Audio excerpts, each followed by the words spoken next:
Hello, everybody, and welcome back to another episode of College Football Game Day Live presented by DraftKings Sportsbook. Create a new DraftKings Sportsbook account using the promo code CFBPros. Make a minimum deposit of $5 or more and get a free $50 bet. I'm your host, Thor Nystrom. I'm joined, as always, by the godfather of recruiting, Mike Farrell of Mike Farrell Sports. Mike, how are you doing today on another glorious college football Saturday? I'm doing good. I'm ready for another day of making money. I'm excited. My props are starting to come in a little bit more consistently. But what I'm trying to do is not double down on Bo Nix every week. Bo Nix rushing has been like free money all season. So I'll let you know my props later. Yeah, Mike and I, we couldn't help ourselves. We were already talking about props before we started recording, so we're chomping at the bit to get to it. And speaking of that, over the next 90 minutes, Mike and I will handicap as many games we can get to. We'll give you our side bets, our total bets, our prop bets, and we'll take your audience questions. So anyone who's in here, please ask them in the chat, and we will get to them throughout the show. With that, Mike, let's get started. First game on the docket today at noon Eastern. Florida is traveling to Texas A&M. We got a spread here at Texas A&M -3. That line's been dropping. Mike, who do you like in this game? I don't like either team. I'll tell you that much. They've been really disappointing. At first, I was looking at this, and I always want to think that A&M's given up on Jimbo and they're just playing below, what we expect them to. But the Weigman kids, quarterback Connor Weigman, has really brought them a little bit of energy. I'm still puzzled by this offensive game plan for Florida. When I watch them play, I just don't even know what's happening. I don't know what I'm seeing. There's no danger to it. Anthony Richardson is a dangerous individual, but they're not utilizing him the proper way. He ran a little bit more last week, which was good to see. But this is a very predictable Florida offense. So I'm taking A&M here. And I feel that they're starting to get a little energized with some youth, Evan Stewart, Connor Weigman. And I think Florida is just sort of mailing it in. And Florida is 4-11 in their last 15 games against the spread. They're an awful team to pick to cover. And 5-1 against the spread in their last 6 games in November. There's just so many statistics that I could speak to. If you want to parlay, the under is probably the play here with A&M in the under. So I have to correct myself. I checked the line, the updated line. It's now Texas A&M -1.5.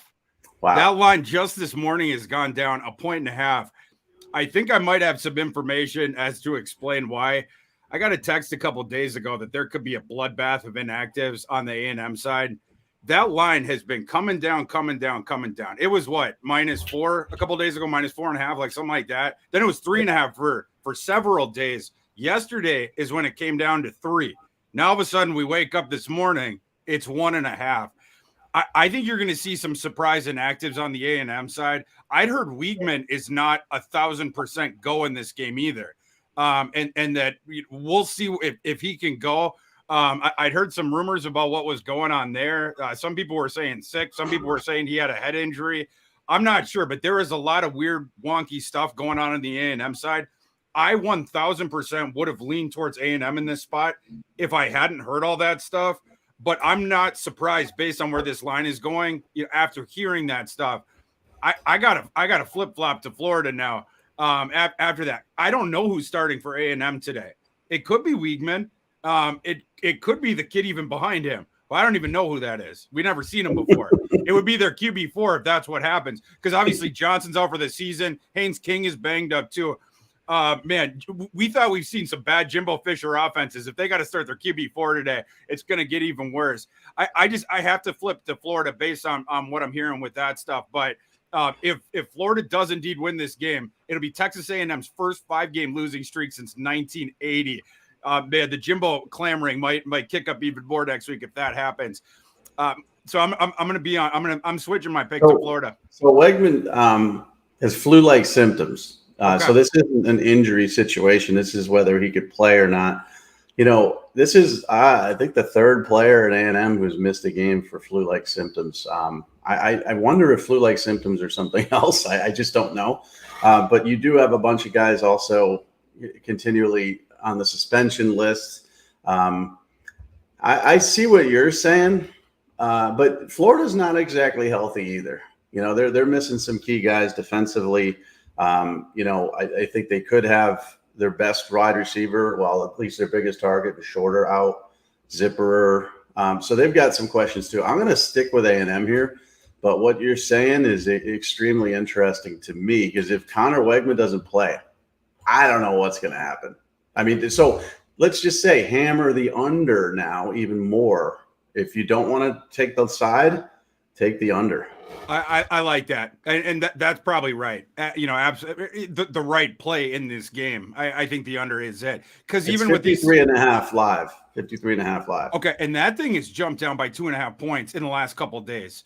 And again, agree with the line movement, and the market's telling you something here, right? Dragging the line down as much as it has, dragging that total down. You're going to see some weird actives on the A&M side. Moving to the next one, TCU is hosting Texas Tech at another noon Eastern kickoff. The line on this game has moved down to TCU minus 8.5. We got a high total in this one that's around 70. Mike, what's your angle in this game? My angle is the over, because every game, it seems, with TCU seems to go way. I mean, the points are just off the charts. Even if they're behind, they come racing back for 20 points in the fourth quarter in this. So it's the under line is 69 here. I would take over. I don't like the sides here. And the reason for that is TCU wins football games. They've shown they can win with a lead. They've shown they can win coming from behind. They're at home. They're a little disrespected by the college football playoff. But Texas Tech, this could be a letdown game. And I worry about this being a closer game. So I would lean Tech +8, but I'm not touching that. I'm going to go the over. This is a weird game for me. It's hard for me to explain why TCU is only favored by 8.5. Everything I see in this matchup points to the TCU side. I don't know how Tech is going to stop their explosive plays, as one sort of data point, potentially to the over as well. TCU generates a ton of explosive plays, and Tech gives them up all the time. So on the TCU side, their points are going to be there. It's harder to envision on the Texas Tech side. They're going to need one of those quarterbacks to step up here.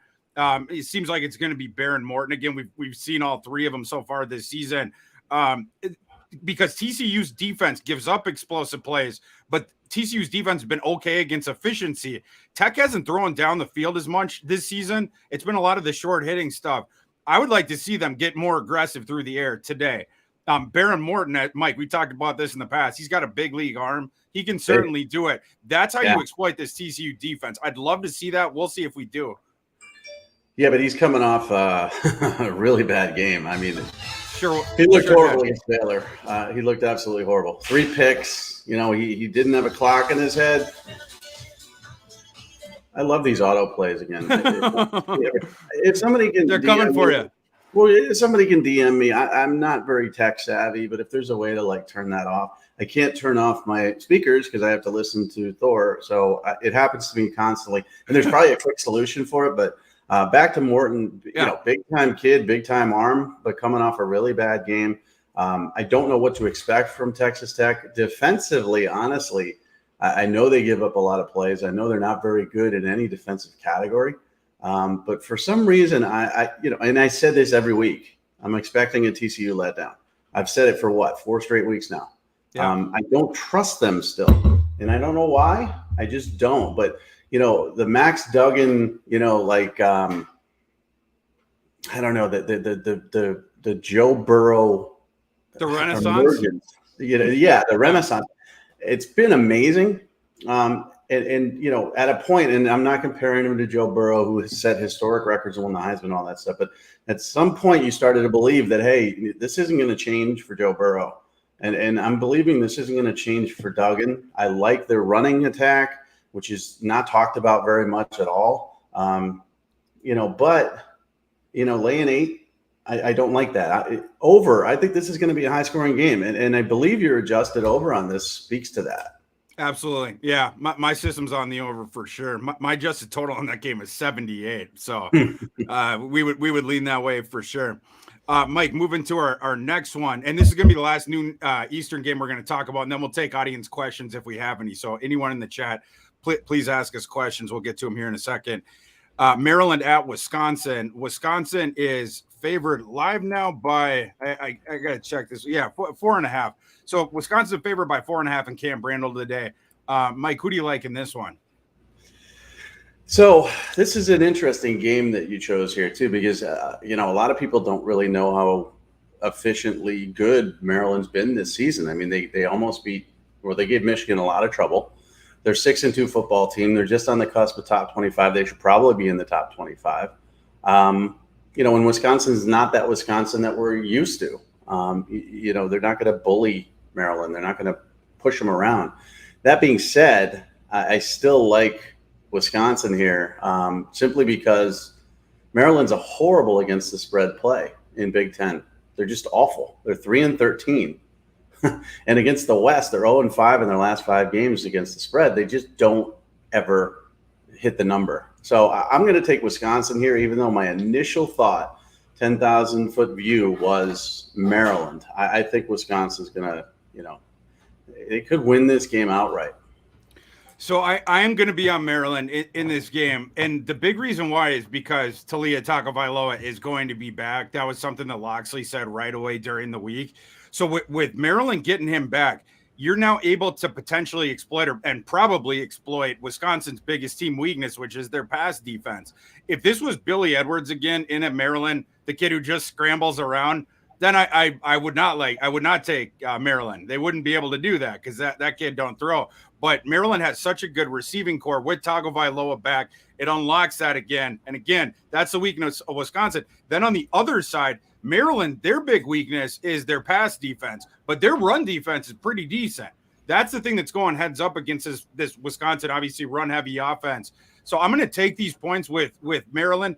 I don't think the market is accurately baking in the return of Tagovailoa into this number. My number on this game was Wisconsin minus 2.5. So I thought that was the fair number. So I'm going to be on Maryland in that one. It's interesting because Wisconsin does give up, passing yards. Maryland's worse in pass defense, but Wisconsin can't throw the football, and Maryland can. So to your point, I see why getting 5. I still think it's a difficult place to play. Jim Leonard's fighting for his life and the job, and again, I guess this is disrespect. And I just wrote an article about Mike Loxley and what a great job he's been doing, and he doesn't get any credit for it. But again, I don't trust Maryland. I'm just waiting for them to falter as well. Crab cakes and football, Farrell. That's what Maryland does. So this is my strategy this week, apparently, which I don't think is a great one. I'm waiting for TCU to fall, and I'm waiting for Maryland to fall. So far, 2 out of 3 games, I'm waiting for a team to just come down to earth, and really for no reason. But on the road at Wisconsin, I don't know. I think Braylon Allen better have a big game. I thought you were going to say fading me.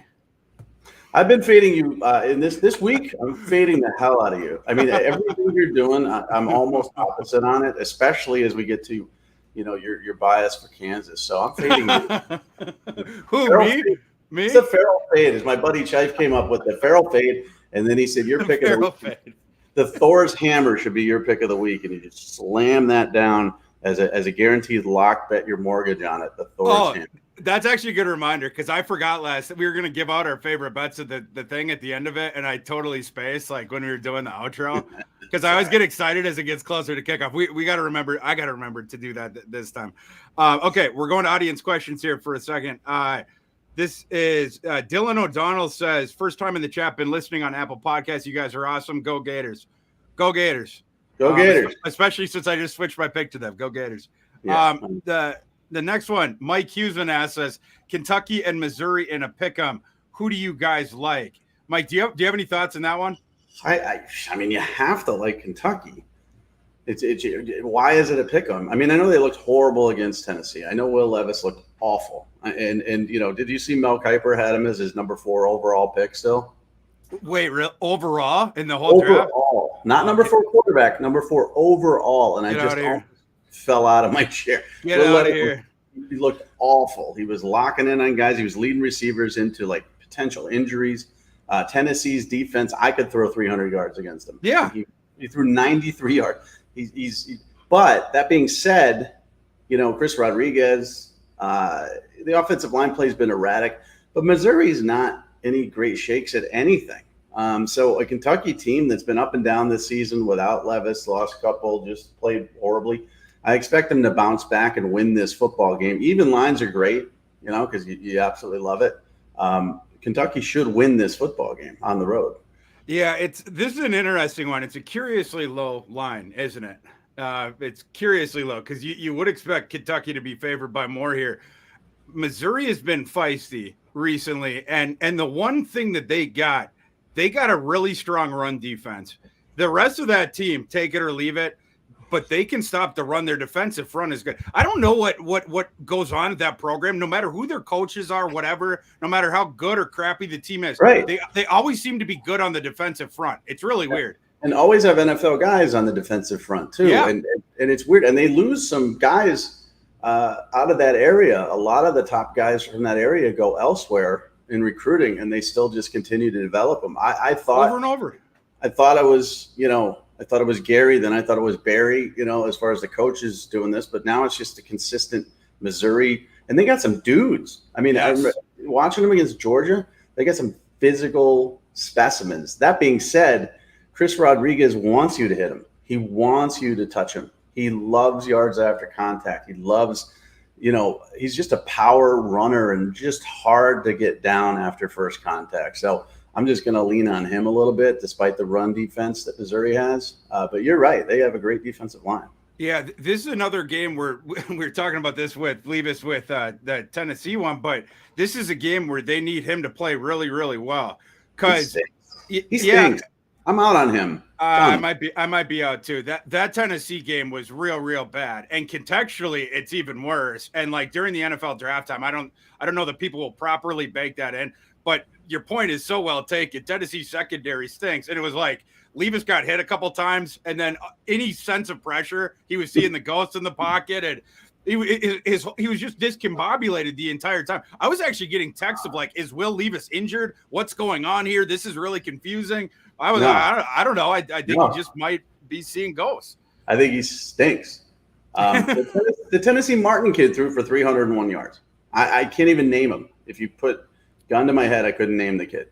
And everybody puts Anthony Richardson threw for 453 yards against Tennessee. Will Levis 93 and 3 picks. So forget him. Let's get to the next question. Kentucky should win. Just because Missouri's not a good football team. It's an interesting line, too. I mean, the over is 40. I mean, this should be like a gross, low-scoring game. It's going to be a rock fight. This is going to be a Big Ten game. Yeah. Probably. The next question we got, Dylan O'Donnell says, what do we think about Navy at Cincinnati? I'll start on this one because I got a short take. I'm staying away from that one. I did dig into it. I think the line is super-duper fair. Like where it's sitting right now. That thing's probably going to come down to the fourth quarter and the prerogative of Fickle and stuff like that. But like where that line's sitting, I can't touch either side of it. It is my take. Mike, is there either side that you like in that game? I like Cincinnati. I mean, I know 18.5, which, I didn't check the updated line, but it's a lot to lay. But I don't believe in Navy at all. It's still 18.5. Yeah. And Cincinnati's coming off a tough loss. I think, you mentioned. Cincy should bounce back. Yeah, Fickle's prerogative is going to be to, style points don't matter anymore now. You got 2 losses, nothing's going to happen there. But I think there's an anger factor here where they're going to beat them pretty soundly. So I would lay the points. Okay. I think we had one other one. This one is from JDNGV. Great question. Should Utah State be favored by over 2 touchdowns against anyone? Thoughts on New Mexico plus 14.5? I can start on this one. New Mexico is one of my official plays in my column this week. One of the 10. The way you asked that was very well stated on the question. Utah State should absolutely not be favored by over 2 touchdowns against anyone. I don't understand what the market's doing in this game. Utah State's been starting their 4th-string quarterback. Then there was like reports this week that Cooper Lagasse could come back this week, and it's like, is the market really giving Utah State this much credit? Because Cooper friggin' Lagasse is maybe coming back. Like, I don't know.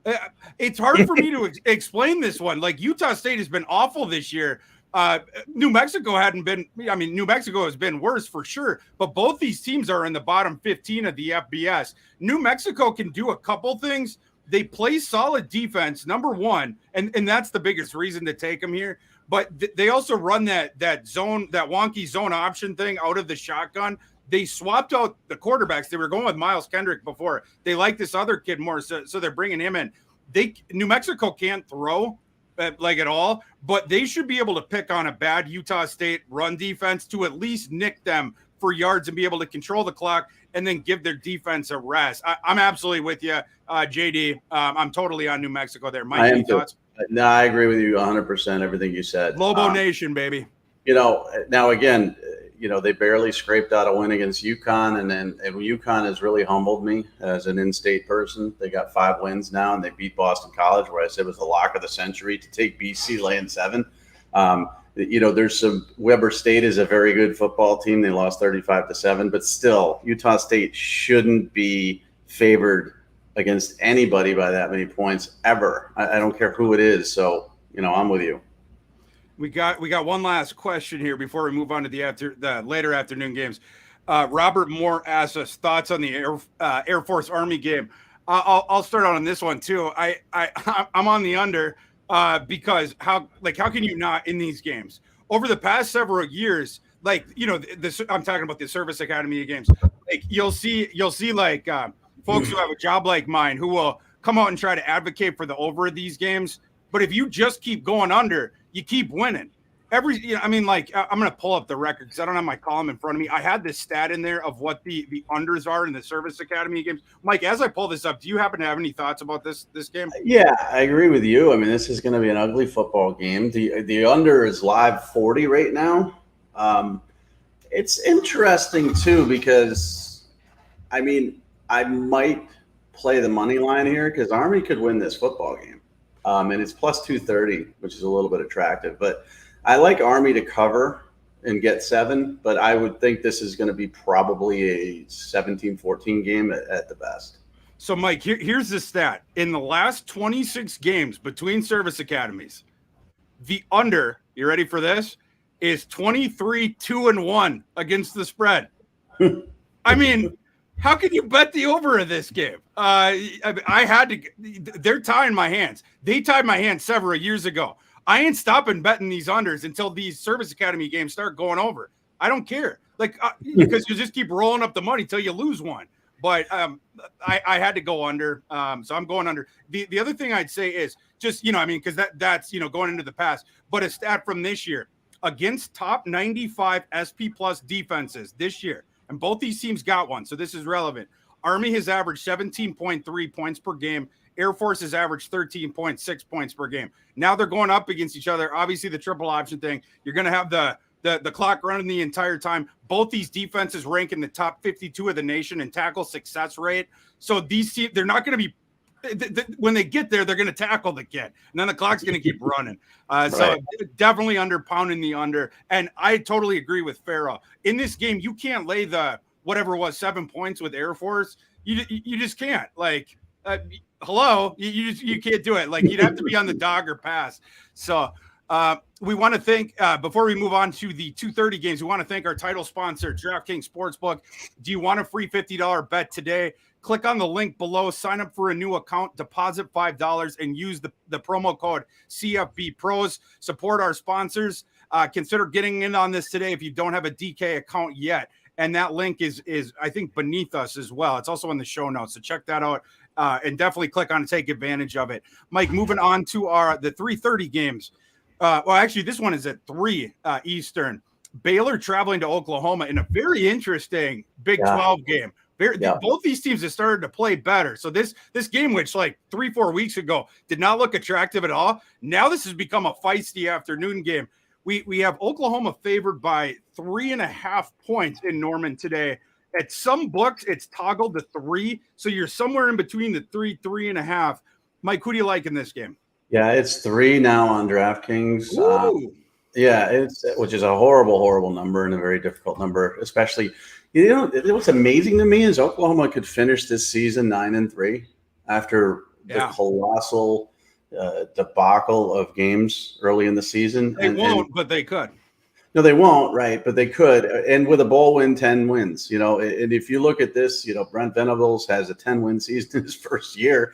Everybody's going to be back on the whole we don't need Lincoln Riley train. But I like Baylor here. Enough of that.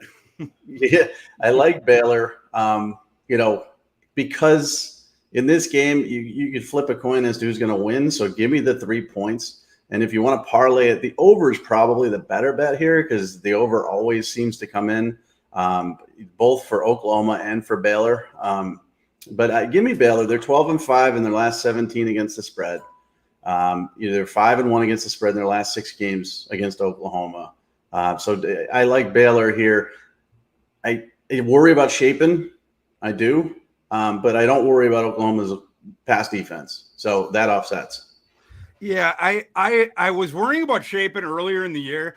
He seems to be coming on. So that concern has started to get mitigated for me. And I think this is a good matchup for him against that leaky Oklahoma secondary. It's also a good matchup for Gabriel. To your point about the over, because the Baylor Bears, the thing that they're most concerned about on their team is their secondary. So you're going to see all kinds of passing success on both sides of the ball. I like the over as well. My play on the game would be Baylor. 3.5, or I'm sorry, with it coming down to 3 becomes a little bit more precarious, like Mike was mentioning. But I would lean towards Baylor winning this game. So I take the 3 or even just take the money line. Quick thing on the prop. I didn't pick these props, but Shapen's over in passing is 231.5. Oh. And Dylan Gabriel's 243.5. Oh. I would take both of those. What are they doing? Mike, here's some stats for you. The Oklahoma pass defense, 87th in passing success rate, 79th in marginal efficiency, 100th in completion percentage against.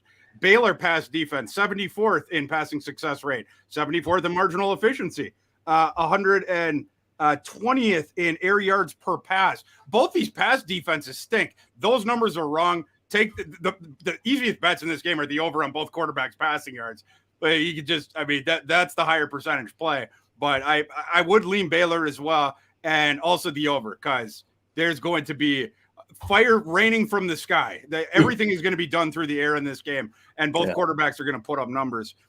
Mike, moving to our next one. This is the big enchilada, isn't it? Tennessee traveling to Georgia.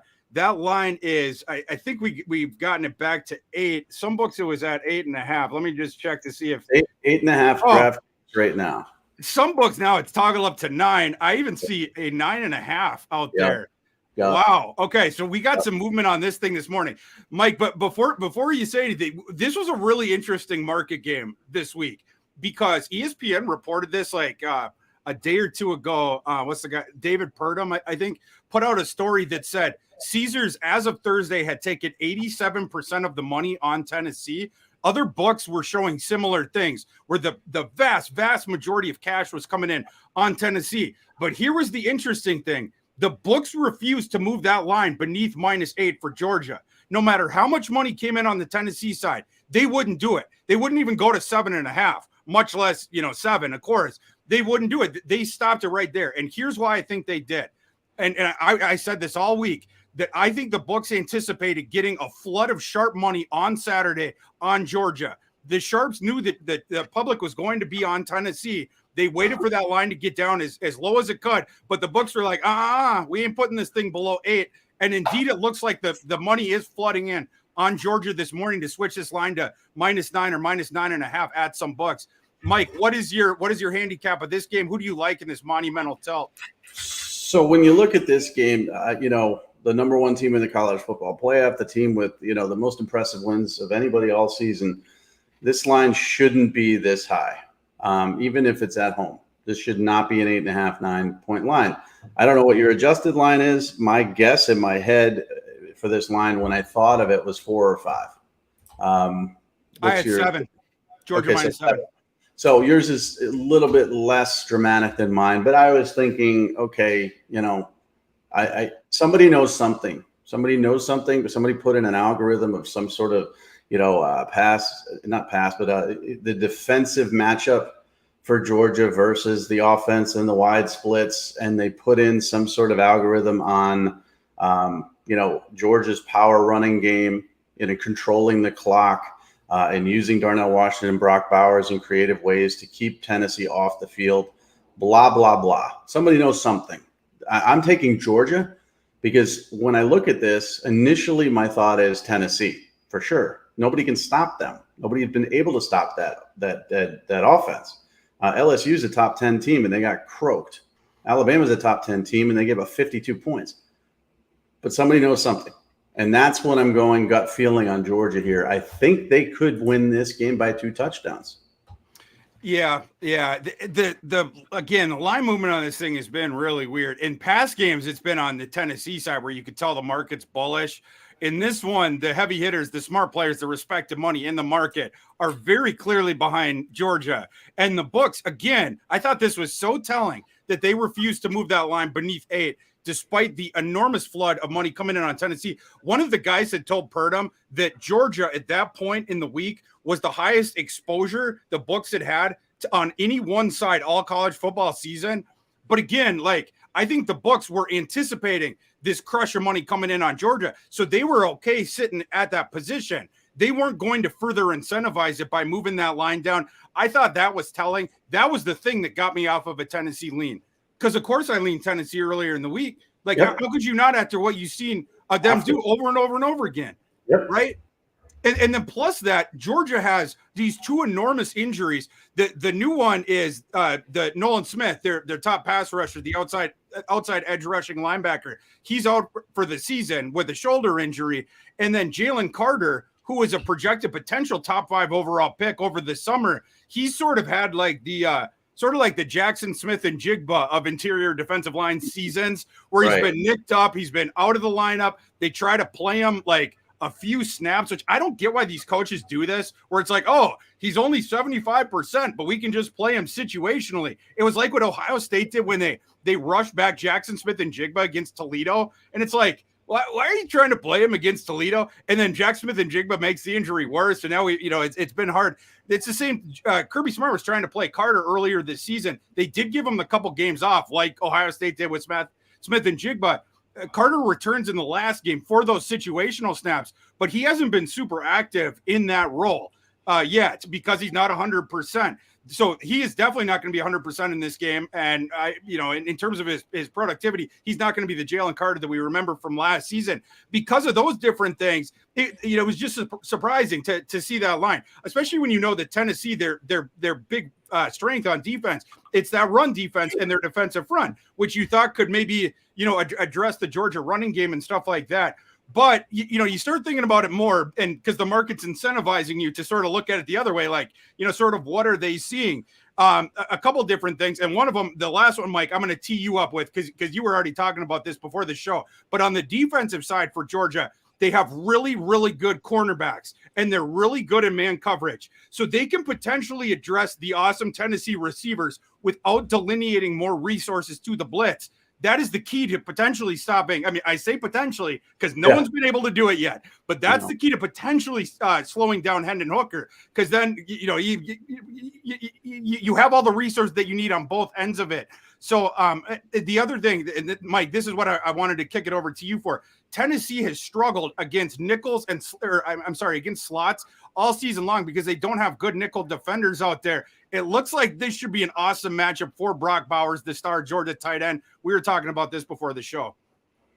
Yeah, I got 2 props in this game, and I chose 2 props in this game simply because it's the game that everybody's going to want to watch, and you're going to want to get some action in on this game. And, the line is kind of wonky, so I do take the side of Georgia, but I don't have good reasoning for it.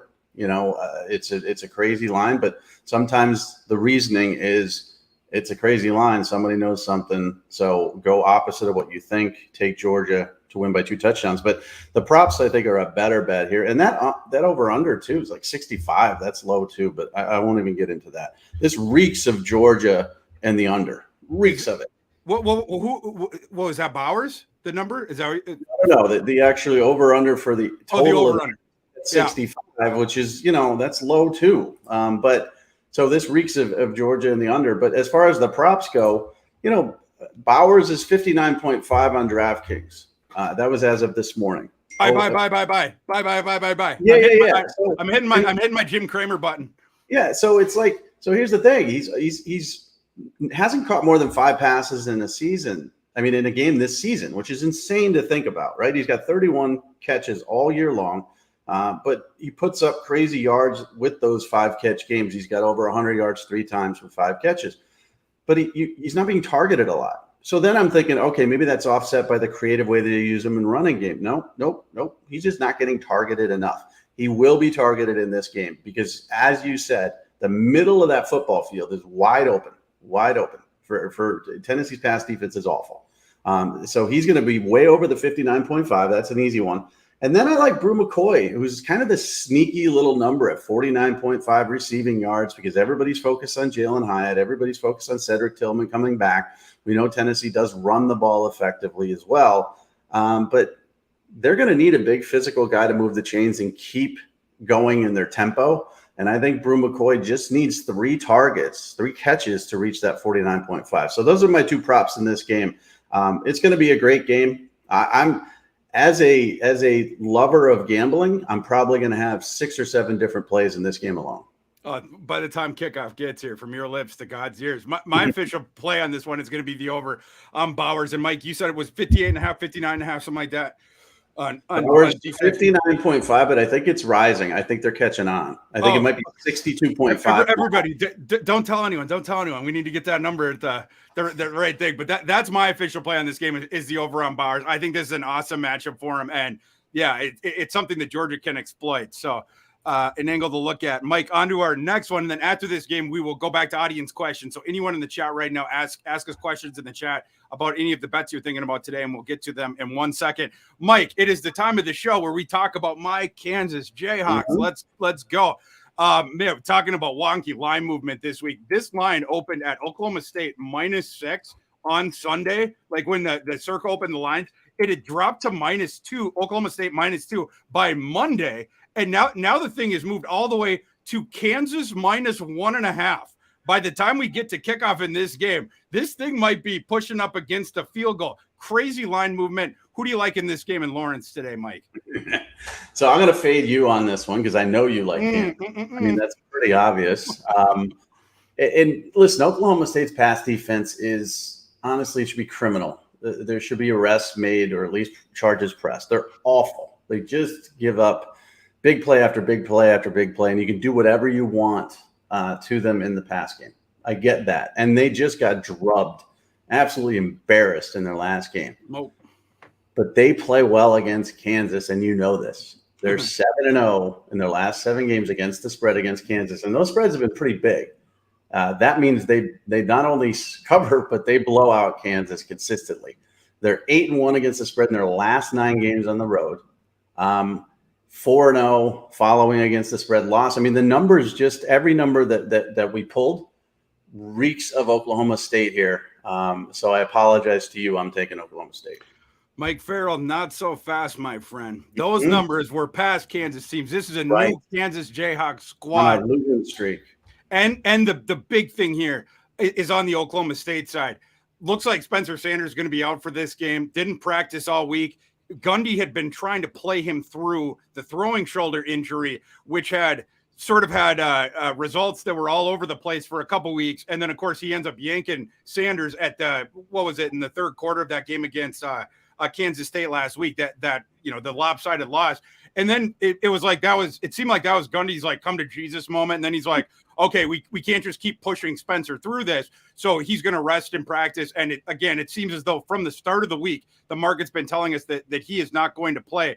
We got news today on the Kansas side that who was it? I want to give the guy credit. Brett McMurphy reported that Jalen Daniels could return today, but that Jason Bean will start for Kansas. Jason Bean has been pretty solid this year. So I'm not necessarily concerned about that, as a Kansas backer, but we could see Daniels as well. We'll have to see on that one. But going back to the Oklahoma State side, it's not just that Sanders, it looks like he's going to be out and Gundy is like the kid Gundy, Cole Gundy is going to be starting. It's that they're beaten up at all these other positions. They have Oklahoma State has injuries at running back, wide receiver, offensive line, in the secondary. This is also a terrible situational spot for Oklahoma State. This is their 6th straight week with the game because they had the early bye. All of those games were Big 12 games. And this is also back-to-back travel, coming off getting drop kicked by Kansas State to drop to take your second loss and severely hurt your odds of making the Big 12 title game. It's just a really bad spot. And then for Kansas, it's a really good one.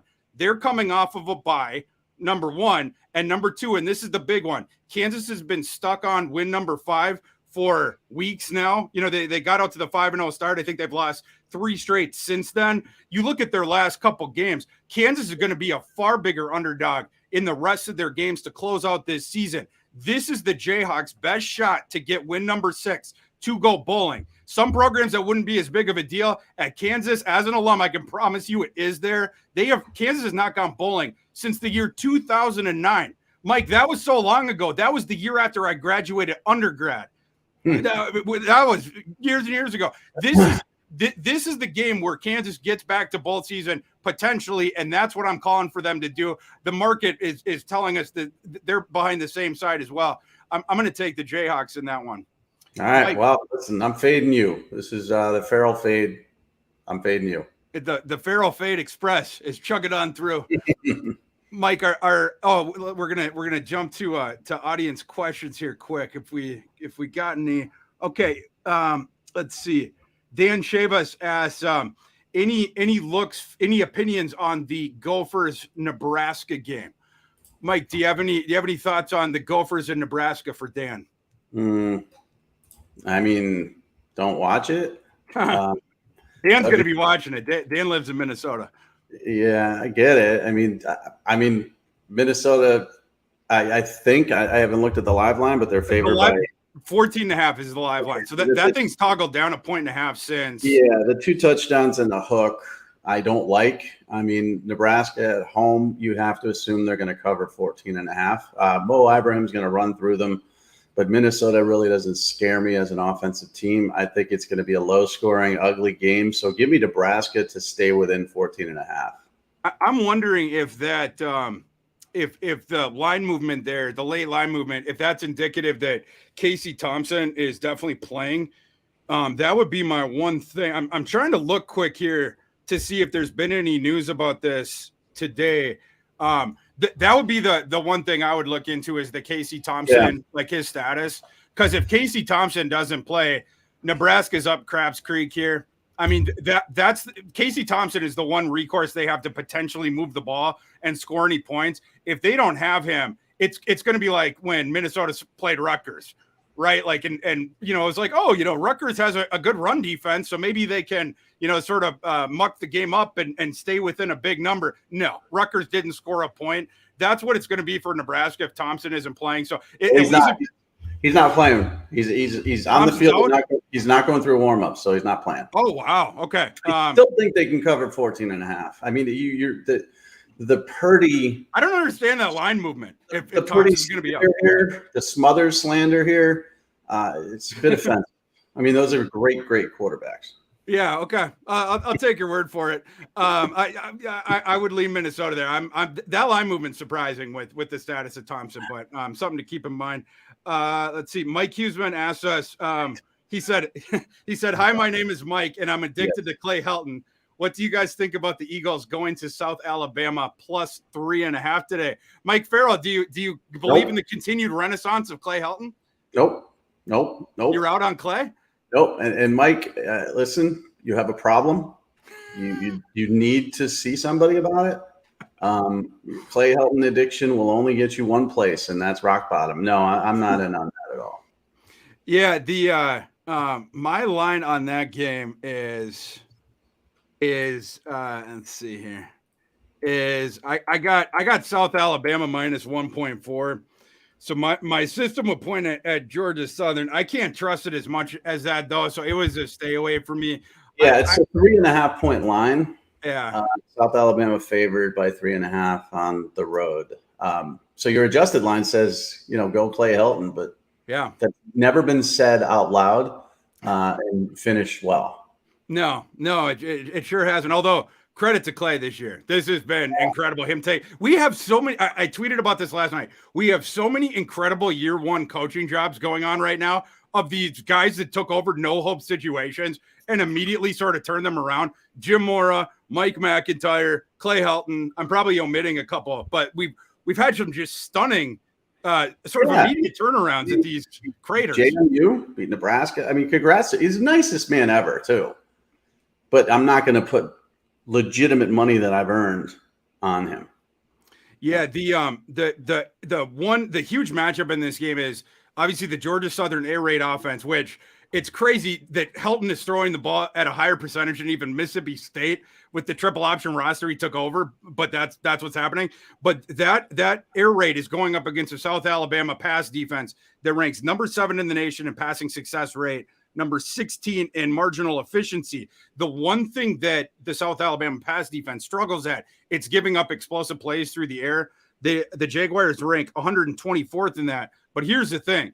Helton's air raid, it's more predicated on the short and intermediate stuff, like going sideline to sideline, and then the quick hitters and the slants and whatnot. Georgia Southern only ranks 104th in passing explosiveness, even though they have the super productive, high volume passing offense. So you would have to be pretty confident that Georgia Southern is going to be able to move the ball through the air through South Alabama to be able to back them here. That's where it fell apart for me, even though my system was showing value on Georgia Southern. So that is a pass for me. Let's see. Mike, next question is from, we got the who's on first Abbott and Costello Mike routine today again. Mike Lukovitz asked, do you guys have a lean on, we talked about this. Do you guys have a lean on Bowers over 62.5 receiving yards? This one we haven't talked about, the Hendon Hooker over 28.5 rushing yards. Mike and I both love the Bowers over prop. It's actually the first time on this show where my official play for the game is just a prop. Bowers is going over that number. It was 59.5 a couple minutes ago. I don't know if he's getting this from another book. On DraftKings, you can get it at 59.5 set this second. And you know what you could do, Mike? You could deposit $5 and get a new account and put in the promo code CFB Pros. You get a free $50 bet.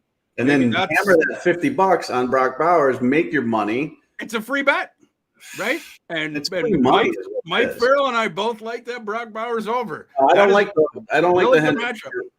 the Hendon Hooker over 28.5 yards rushing. I don't, simply because of the lunacy of college football statistics where sack yardage is crazy, intentional grounding.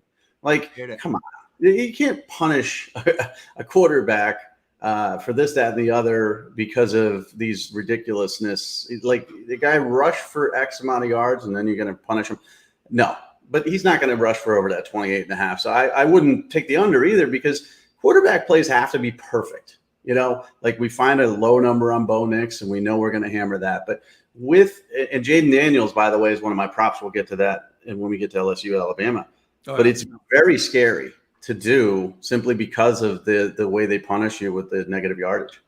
They do. And they just need to switch to the way the NFL does it, would make it easier. But yeah, I mean, it's something that you have to factor in with the college, with the any sack chewing out of it. Here's Hendon Hooker's rushing totals this season. Going to tick through everyone really quick. 12, 27, 24, 112, 56, 56, 28, and then 23 last week against Kentucky. That's not one that I'm going to touch. And the reason is because the factors are outside of your control, right? Like, I mean, if Hendon Hooker breaks off, 1 or 2 long scrambles, thing's going over. If it doesn't happen, it's not like there's nothing that there's no, I just can't follow it anywhere where I feel like I have an edge on that. It feels like betting on the coin flip to me. So I can't bet it. Yeah. So hammer Bowers with the free DraftKings bet, hammer Bowers, but leave Thor, leave hookers alone. We're leaving it. Nice.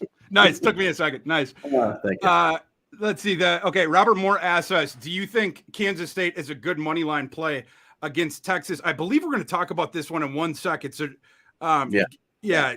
We'll get to that in just a second, Robert. Yep. And then last one, and then we'll answer audience questions again at the end. So any others that you have, please type them in and we'll get to them. But last one for now, that Hootie Who type asks us, will the Fighting Irish keep it close today, or did they get rolled at home against Clemson? That's one we're going to talk about in a second too. So let's get into those. And again, guys, we're going to get back to audience questions at the end. So any ones you got, ask them in the chat.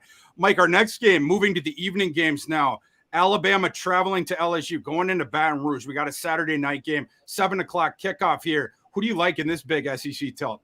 So, I like Alabama, even though, 13.5 sounds like a lot against the top 10 team on the road.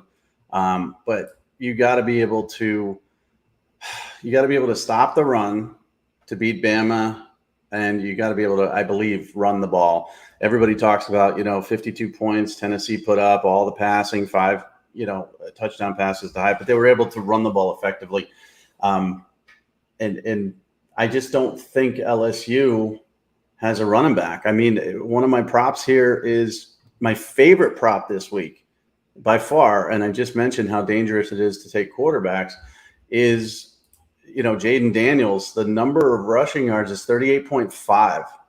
Hammer the over on that because he averages 17 carries for 71 yards in SEC play. He's carried less than 10 times only twice this season, and those were games that were blowouts, and they pulled him. He's their running back. He's their number one guy. He's going to go over that number, even with the negative numbers and negative plays we talk about with loss of yardage for quarterbacks. But I don't believe he's going to go much higher than that number. He's not going to have a 120-yard game. They're not going to be able to run the ball effectively. And I think Alabama is going to be able to really control this football game with Jahmyr Gibbs and Bryce Young and win this game by maybe 17 points on the road. It's not a popular pick, but it's what I'm feeling here. I think Alabama is looking for a statement game. I think Nick Saban wants to let everybody know we're still in this, and this could be it. Absolutely. Yeah. And to your point about the Daniels rushing thing, that's a little bit different than the Hendon Hooker one, right? Because Tennessee, when Hooker's handling the ball, he passing, right? Like he doesn't have the design runs that Daniels does. You said, I don't know who LSU's running back is. I do. It's Jaden Daniels. They call so many design runs for him in addition to the scrambling. So to me, that one's different. Yeah, you still have to sort of think about how many times could he get sacked? How many times do I think he's going to get sacked? How many yards would I deduct? So like you have to do the extra step with it because of the stupid stat counting in college football. But you're going to get the way more design runs, to Mike's point. Well, look at he averages 71 yards rushing in SEC play, and this number is 38.5. I mean, that's such a discrepancy that I don't, the negative plays come into just hammer that. The game itself is a difficult one. So I've got Alabama, and speaking to that, the road team in this matchup is 6-0 against the spread in the last 6 meetings. And they're also 4-0 against the spread in their last 4 at Louisiana State. They always play to the number and above the number when they're on the road in Baton Rouge, despite the fact it's night in Death Valley. Alabama covers in this rivalry. So I know you think opposite probably, right? Yeah, I do. But I was going to say something to your point about the Jaden Daniels over in rushing. Alabama rushing defense, 49th in success rate, 57th in marginal efficiency. It's a relative weakness of Alabama's defense. And I think LSU and Brian Kelly, they can churn out the yards and control the ball, control the clock by doing the plunges of Daniels from the shotgun, up the middle or, however they do it. I think you're going to see a whole bunch of design runs for and Daniels. Hooker had 56 yards against Bama, which is well above the 38.5. So everything speaks to that play for me. Absolutely. Yeah. My concern with Bama here is we've seen them struggle on the road since the beginning of last season. And the night game in Baton Rouge thing is such a vaunted spot that it's become almost cliche to say, but I mean, it's still a thing. And so Alabama's got to go into this difficult environment. I got questions about Alabama's offensive line, their wide receiver core, and their secondary. This LSU team is ascending. Bryce Young, he puts on the superhero cape. He might be able to cover the thing by himself, but just with where I've seen LSU going, and to your point about Daniels, their ability to keep hold of the ball and control the clock with, whether it's a short passing game, whether it's Daniels sort of churning out these yards, getting this many points at home with LSU in this environment, I just have to do it. That would certainly be my lean, especially in lieu of Alabama's road struggles recently. I get it, but I'm just, this is another one like the Georgia line. I mean, it shouldn't be 13.5 to me, but because it is, and because Bama does cover all the time against LSU, I'm going to mash Bama. Okay. Moving to the next one, another 7:00 Eastern kick. Texas traveling to Kansas State. I should check on the live line. It's been stuck on 2.5 for a while, but we've had some wonky movement this morning, a couple other games. So just want to make sure live that we got the same one. It is 2.5. So Texas favored by 2.5 in the Little Apple, Manhattan today. Mike, who do you like in this one? Kansas State. I've been on Kansas State all season long. It's funny because I think they're going to play for the Big 12 championship. They already lost to TCU. They had both quarterbacks knocked out in that game. I think they're the best team in the Big 12. Now Anthony Martinez is a game time decision. And by the way, update: Spencer Sanders is a game time decision as well, which doesn't help anybody. Gundy wasn't going to do us any favors on that front. Of course not, and he's probably not going to play. Anthony Martinez is going to go through warm-ups, and he's going to see if he can play either. But Will Howard's been very good. Kansas State is a team that is extremely dangerous. Texas is, Jekyll and Hyde. We don't know what we're going to expect. Quinn Ewers can look amazing and just pick you apart, or he can struggle a little bit, and he's still learning. I mean, the kid's played, 7 college football games in his entire life, and he's very, very scrutinized. Kansas State, to me, is the play. So one of the questions we had earlier was, is the money line attractive? It's plus 125 on DraftKings for Kansas State.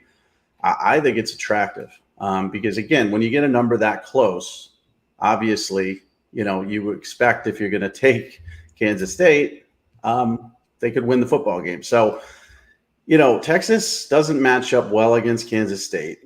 They 1-6 in their last 7 meetings at Kansas State against the spread. They're 1-0 in their last 9 games when playing at Kansas State against the spread. It's just a lot of stuff here speaks to the little apple eating up Steve Sarkisian and causing Texas fans to be a little bit, is this the guy for us? Well, all the questions that come around whenever Texas loses a couple of games. Yeah, it doesn't acquit itself as a good matchup for Texas for sure on paper.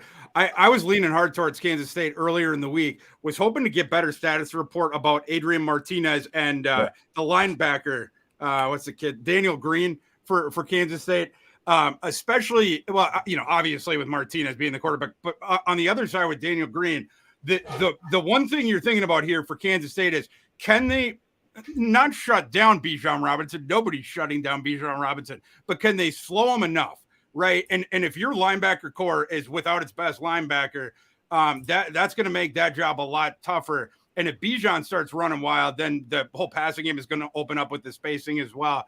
For those reasons, I'm staying away from the side in this game. I lean towards the under of this one. My system's total on it is 52.5. So I at least, right now it's 54.5 live. So I'm showing a couple points of a line value on the under. That's what I would do just because of the uncertain status updates of a couple of these super duper key Kansas State guys and the matchup and stuff like that. But to me, the side of it could go either way. So I'm going to go with the under that one. The numbers speak to you. 7-2 in the last 9 meetings between this go under. Texas has hit the under 8 out of the last 11 games in Big 12 play. So the under is a good play here. I just think I like the money line. Now you can money line it with the under and make yourself a lot of money. Do a little bit of a parlay there. Mm-hmm. A little bit of one. I'm trying to do the odds in my head of what you get, but maybe close to 3-1 or something, 3.5-1. Yeah, I don't have it, but it would be probably a plus 300 area.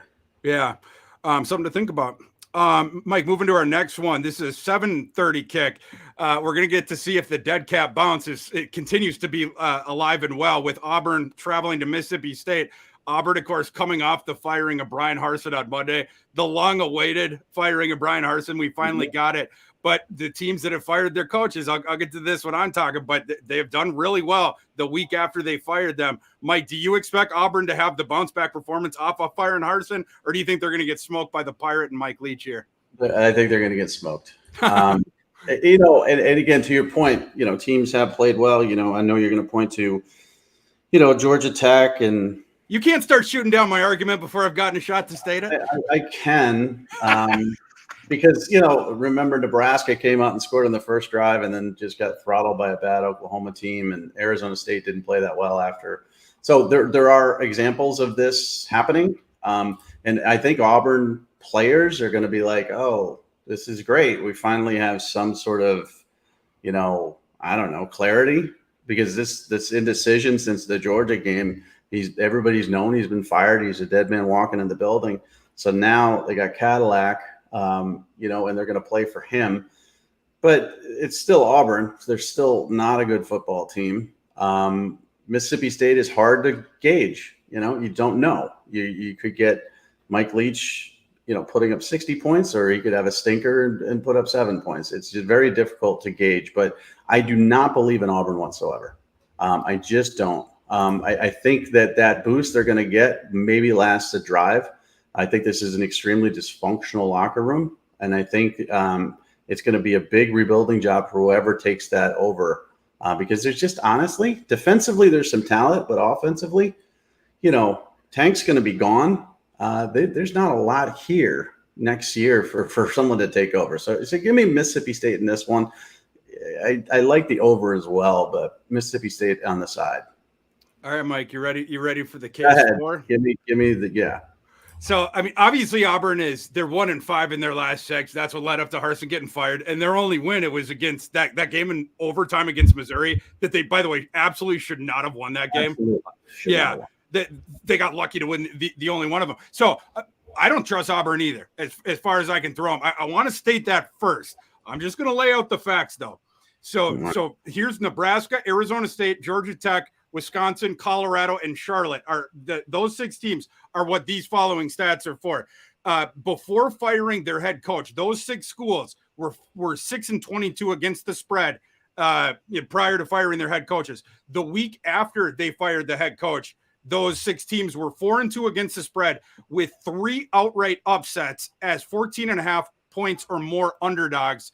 And then those schools have been 12-9 overall against the spread since firing their head coach. So you've seen just a turnaround at the window, right? And the week after, it's statistically significant that we've seen so many of these big upsets, or so many of these great performances the week after. The most recent one, Charlotte last week against Rice.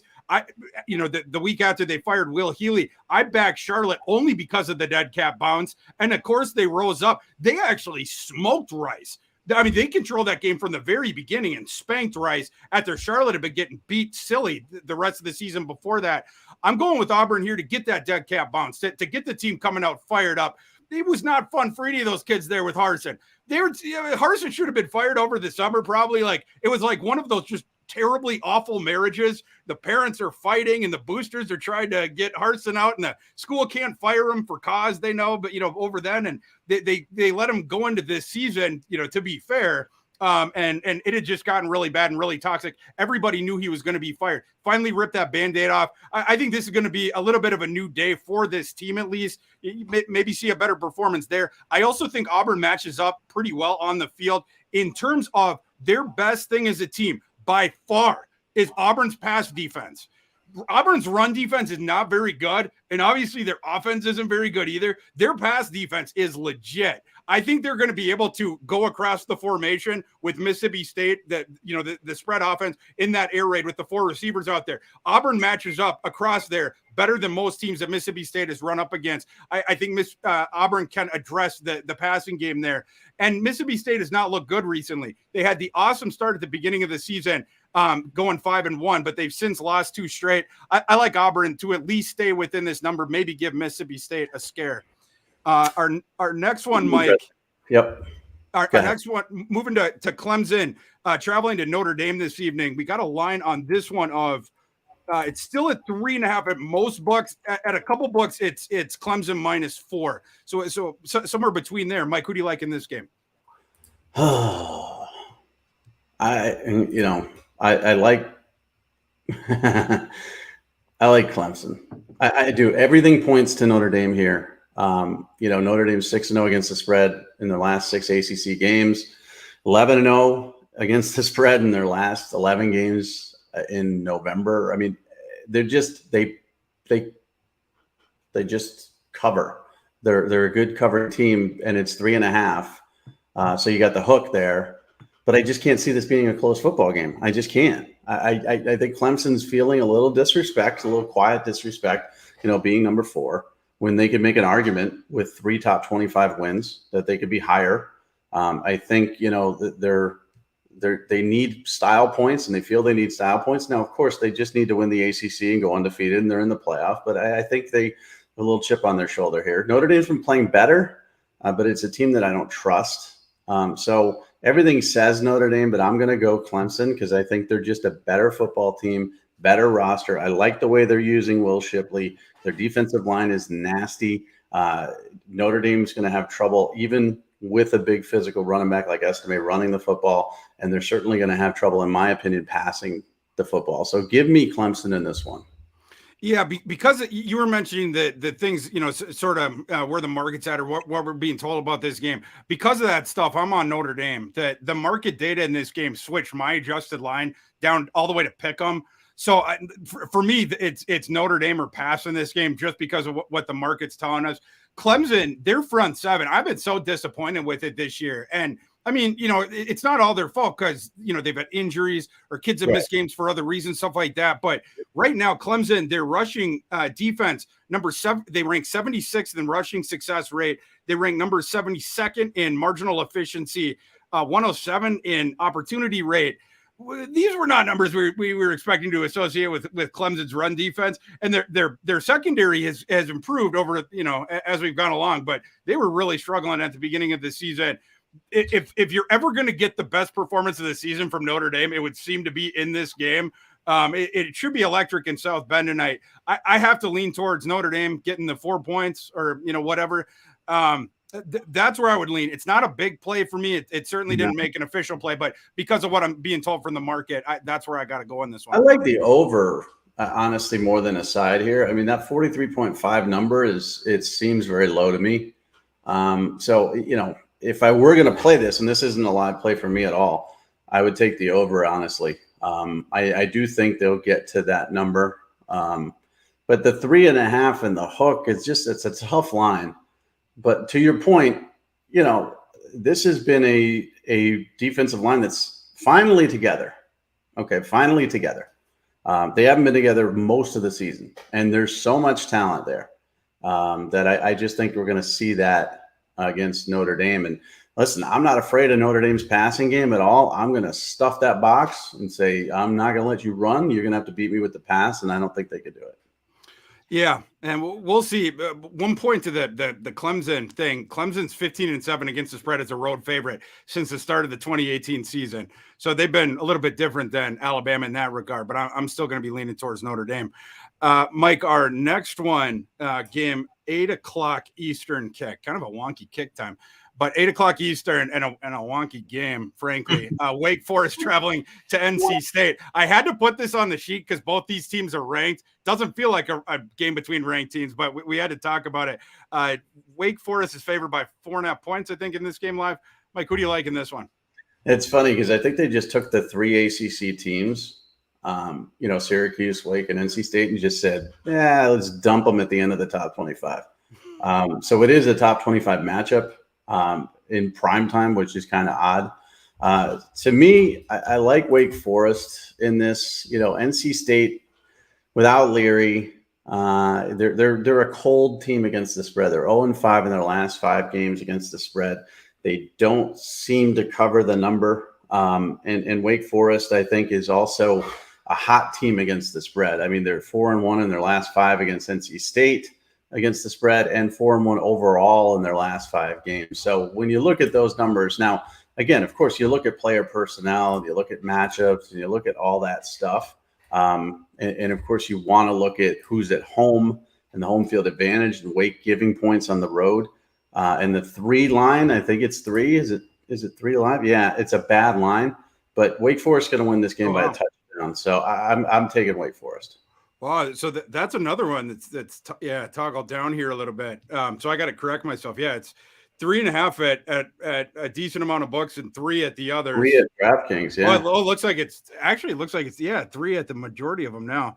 But there are 3.5s out there, depending on like what side that you want to look at. But yeah, that thing's come down today. That's interesting, right? I mean, Wake Forest earlier this year, coming off the Hartman thing, like when Hartman came back, I started to believe in Wake Forest again.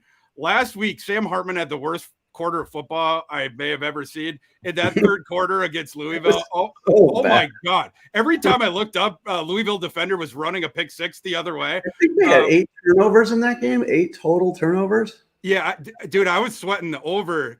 I had the over, and Wake Forest their offense played so bad in that game. I was like, oh my, I'm going to miss this just because of that. But then Hartman at least helped me out on the other end of it by giving Louisville multiple touchdowns. It like can Wake Forest bounce back from? I don't expect a game that bad, but that was wonky, right? And so like, can they bounce back in this one? NC State, obviously, they were beat up or whatever. Leary's out for the season, but their defense is still really good. And speaking of the quarterback position with the Wolfpack, they started out trying that noodle arm scrambler veteran that they signed as a transfer, Jack Chambers. Now they're going with MJ Morris. Mike, did you like MJ Morris as a recruit? I know at least in terms of ceiling, their coaching staff expects him to give you more than they were getting from Jack Chambers. That's why they made this move. But do you believe in that kid at all? Did you like that kid at all coming on? He was yeah, I mean, he was a highly ranked kid. He was in the 250. He was a 4-star. He had, intangibles. I liked him more as a dual threat, as a guy who could run and keep you off balance. I didn't like him as an accurate pocket passer. But as far as an athlete who can sort of stretch your defense and stress you, yeah, he was a 4-star kid out of Georgia. So he's got more talent, but he's super raw. But to your point, he has an arm, whereas noodle arm is a great adjective for what he's replacing. Yeah, because it's sort of like with for instance, A&M when they started Wiegman over, and Haynes King and all that. The ceiling of your offense goes up. You have to put up with a little bit more variance, but obviously the more talented kid, MJ Morris, now playing. We saw him last week against Virginia Tech when they made that move initially, and he looked really good against what is a decent defense. Solid defense, Virginia Tech. That team stinks, but that's because of the offense. But MJ Morris in that game went 20 for 29, 265 yards, at 69% completions, 3 touchdowns, no interceptions. He got sacked twice and ran for 12 yards or whatever. But, gives you a higher ceiling at least than the Chambers kid. The reason I asked is obviously Wake Forest's defense stinks. So can MJ Morris, can he manufacture some offense here? Can he push, potentially 300 yards? We'll see. You would expect Wake Forest offense to bounce back from what we saw last week. I don't know what the hell that was. I'd never seen Sam Hartman like that. It was like he'd been body snatched by an alien, and someone that didn't know how to play football was playing out that second half. I would expect them to be better today, but we'll see how it goes. This is not an official play for me. My lean, though, would agree with Mike. I would lean towards Wake Forest, but the line coming down is a little bit curious at the end here. Interesting market movement. I just don't know Morris, the thing he's got to get is he's got to get a better clock in his head. So if they pressure him, there could be some mistakes here. Last week, he was pretty clean against Virginia Tech, and that's why he was able to throw 3 touchdowns and have his way with them. And he's got a live arm. He tends to underthrow some balls too. So I think there could be a couple turnovers here. I mean, he's a young kid, and it's his second start. So give me Wake. Give me the veteran Sam Hartman, who's in his 15th year of college football, to bounce back from the worst performance we've ever seen in a quarter. And Wake Forest, Dave Clawson does not turn the ball over. 8 turnovers, I won't guarantee it, but I'm going to tell you they're not going to turn the ball over today. Okay, we'll see. We got one more game we're going to talk about, Cal and USC, but anyone in the chat, we will also get to every question that we have before we get out of here in like 15 minutes. So any questions you have, ask them quick in the chat, and we'll get to them in just 1 second here. But lastly, Mike, we had to go through a late night game. This one might be watchable-ish. Last week we did not have a good late night card. Pac-12 after dark, they need to help us out here, because what am I going to pass out to on Saturday night? Tonight, it looks like it's going to be Cal at USC. Line on this one is USC minus 26, I'm sorry, minus 21.5. It had been 21. Moves to 21.5 this morning. Mike, do you like a side in this game? It's a tough line. You're obviously laying 3 touchdowns in the hook, but the way Caleb Williams is playing, nobody's paying attention to, really, in my mind. And Cal's one horrible weakness is their pass defense. It's extremely poor. And when you look at Caleb Williams, it's amazing that there's not more talk about him as a Heisman candidate. You hear obviously CJ Stroud and Hooker. This dude is playing as well as anybody in the country. 24 touchdowns, 1 interception. Hey, there it is. Autoplay. And 65% completion rate. He can also run the ball. He is in a groove, and this Cal pass defense is horrible. It's the worst in the Pac-12. It's one of the worst in the country. I think he has a monster game. I think they destroy Cal. People think of Cal as a good defense because Wilcox is a defensive coach. They're not, and I think they're going to win this game by 30. Oh wow! Yeah, I think they're going to crush them, croak them. Now, I do like, which is odd to say, if they're going to win the game by 30, I do like the under because I don't think Cal's going to be able to score a whole lot of points here, and I think it's going to be a sort of a 30-10 type of football game. So the under is my second choice, but give me USC to cover this one. I lean the under as well in this game. So the Cal defense, it's interesting, right? Like to your point, Mike, what they've struggled more with this year in comparison to like the past couple, it's with they have not been as good at keeping opponents off schedule. You can nick Cal up and down the field. The one thing that defense still does well is take away the explosive plays. So USC is certainly going to work it down the field on them, but that's what the Cal defense is going to force them to do, play in that shell. They're not going to let USC rip them over the top or whatever. And to a point that I brought up a couple times earlier, this season, Lincoln Riley, his offenses don't play as fast as you think in your head. In terms of the adjusted tempo, they're a team that does not run back and do the no huddle and stuff like that. So Cal's, tackling them and then making them come back, run another play. You're going to see the clock running a lot. On the other side, USC's run defense stinks. So I would look at the overs on Jaden Ott on his rushing props. I don't know what the number is live or whatever, but whatever the rushing prop is on Jaden Ott, I'm looking to go over. Jaden Ott, the true freshman that Cal got, who has been a revelation for them. They're one consistent source of offense. What is it? 60.5. We going over on Mr. Jaden Ott. So in fact, that's the play that I like more in this one more than anything. But I would also lean the under for some of those reasons that I was stating. I think on the Cal side, it's going to be the run. Their tempo is even slower. The meanders, whatever. So under, but I like the over on Ott.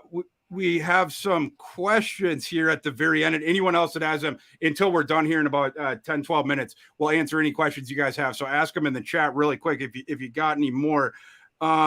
Let's see. Our first one comes from DDB, Windy at Purdue. He says, does Iowa have a chance? To the first part of that, I saw the forecast yesterday. Somebody DM me this.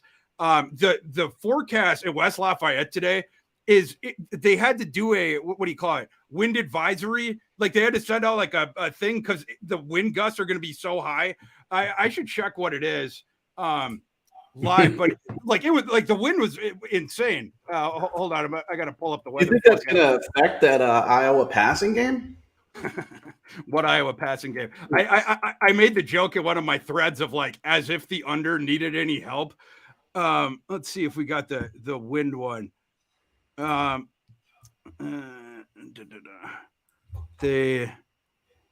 see. Well, weather-wise, it doesn't say wind. It just says 50 degrees. Well, right now it's 24 mile per hour winds right now in West Lafayette. Wow. And obviously anything over 12 really is statistically significant. If that thing's over, 15, over 20, certainly later on, it's even more indicative of that under. I actually bought an under ticket yesterday when I was hearing about some of this stuff. But we'll end up seeing on that. It looks like it is also raining right now in West Lafayette. We'll see if that ends up holding, but at least early in the day, we got some wind there.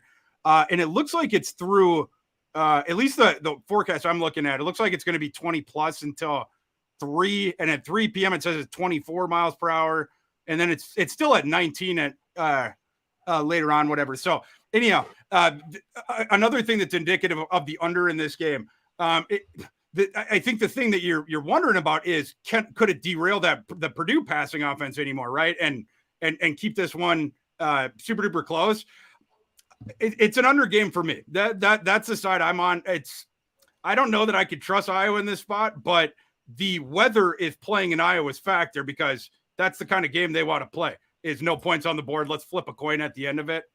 I don't know. I mean, I wouldn't argue against you for back in Iowa, but for me, it's the under. Mike, do you have any thoughts on that one?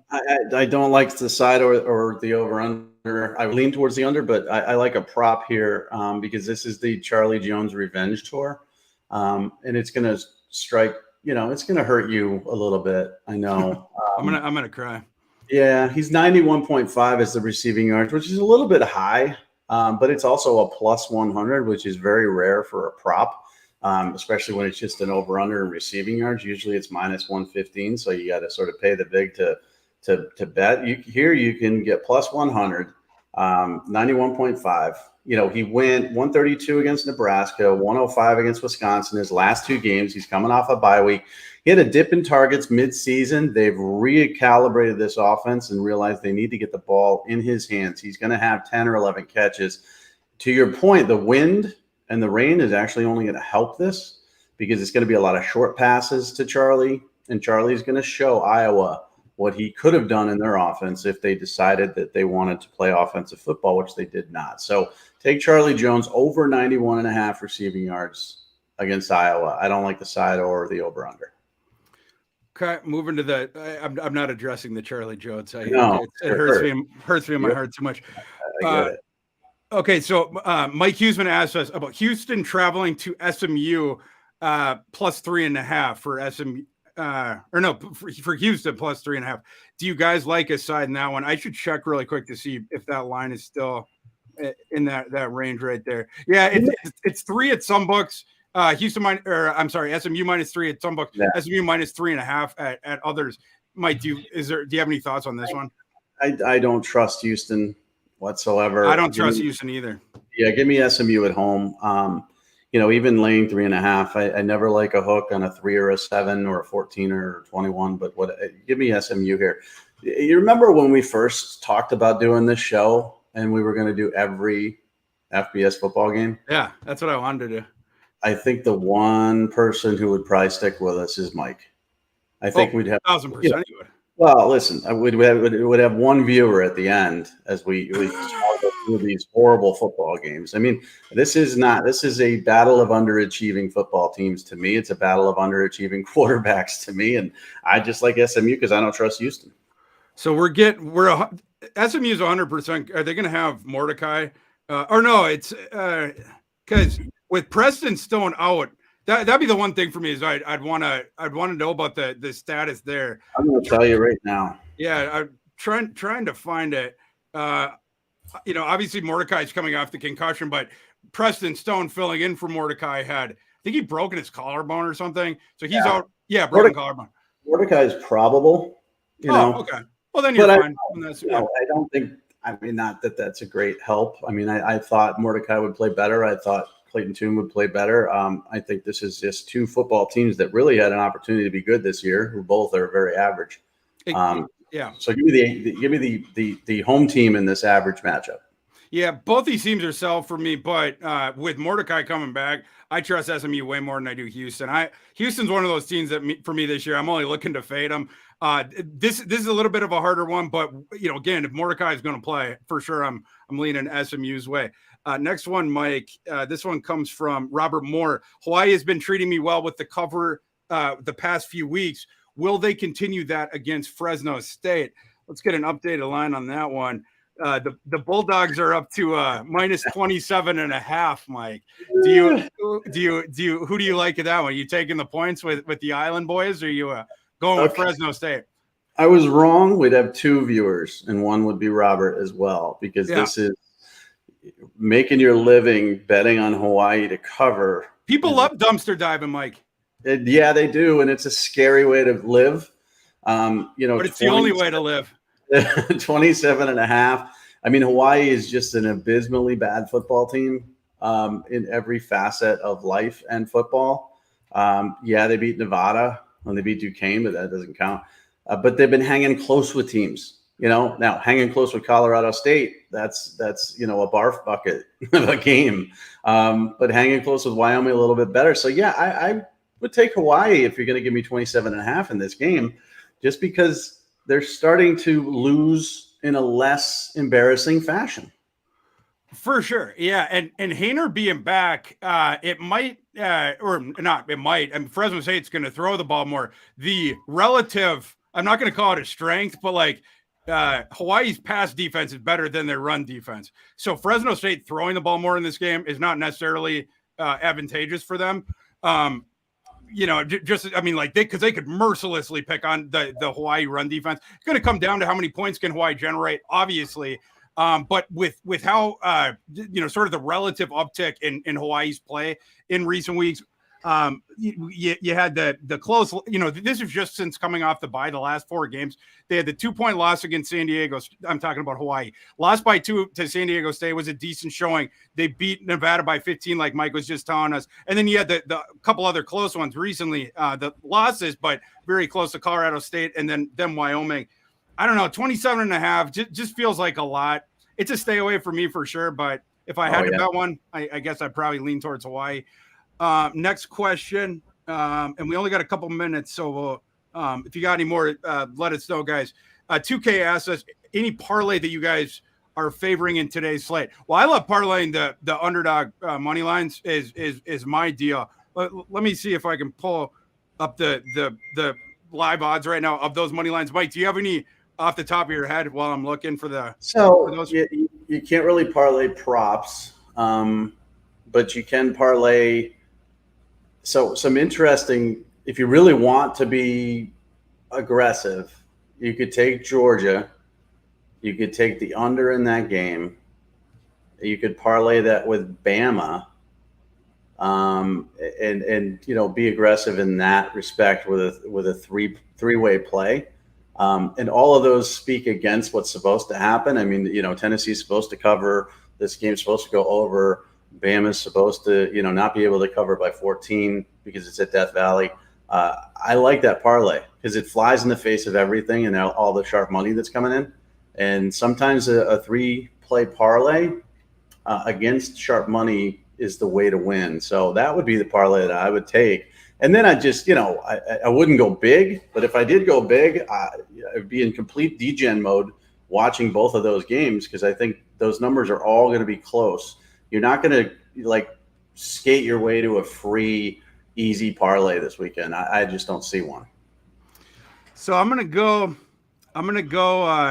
some underdog money lines here.